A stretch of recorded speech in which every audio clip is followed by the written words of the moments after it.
Good morning. Today is Tuesday, October 13th. We will be reading Hebrews 1. All right. Catherine, are you ready? She jumped No. on Matthew and she kind of got hurt. We have cheerful dispositions? She did not. Do we have thumbs up? And we had somebody here earlier Who was that? while we were doing a Bible reading.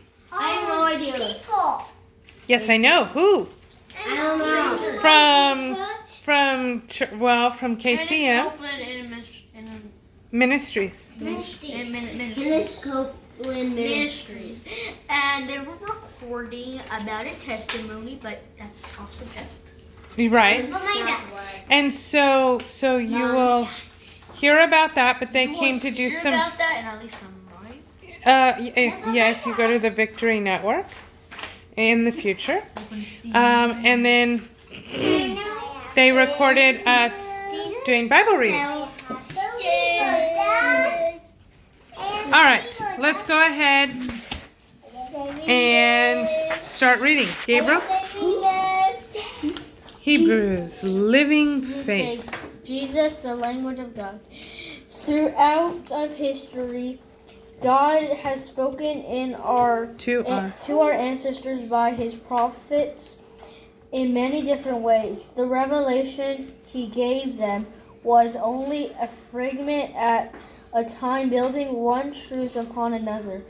But to us living in these last days, God now speaks to us openly in the language of a son, the anointed, The appointed heir of everything. For through him God created the panorama of all things and all time.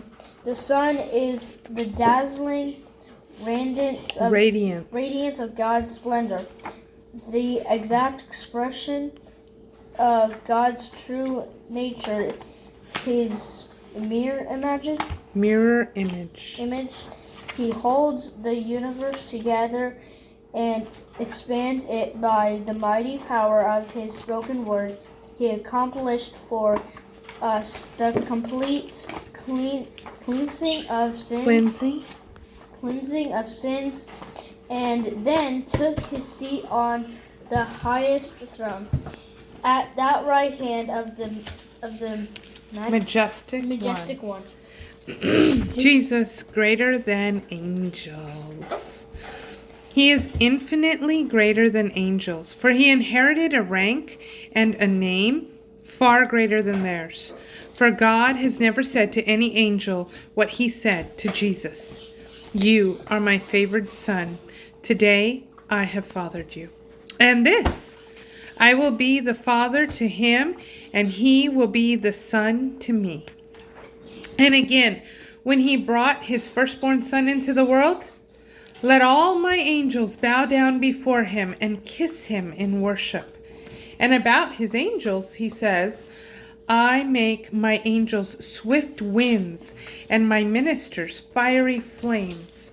But about his son, he called him God, saying, Your throne, O God, endures forever and ever, and you will rule your kingdom with justice and righteousness. For you have cherished righteousness and detested lawlessness. For this reason, God, your God, has anointed you and poured out the oil of bliss on you more than on any of your friends. And he called him Lord, saying, Lord, you formed the earth in the beginning, and with your own hands you crafted the cosmos. They will both one day disappear, but you will remain forever. They will all fade like a worn-out garment, and they will be changed like clothes, and you will fold them up and put them away. But you are I am. You never change. Years without end. And God has never said this to any of his angels. Take your seat next to me at my right hand until I force your whispering enemies to be a rug under your feet. No, it's wrong. Huh? No, it's what role? What role then do the angels have? The angels are spirit messengers sent by God to serve those who are going to be saved. And that is chapter 1. Bye. Have a great Hebrews day. chapter 1. See ya. Please like or comment. Bye. Have a good day. Bye. Hope you got something out of it. People didn't watch us do Bible reading? Oh, they're not here this time? They were only here earlier? Yep. Yeah, the people still watch. But then there's people who are watching the recording. Uh-oh. Say bye. Hope you got something out of it. Hit the subscribe button. Make it right by touching it.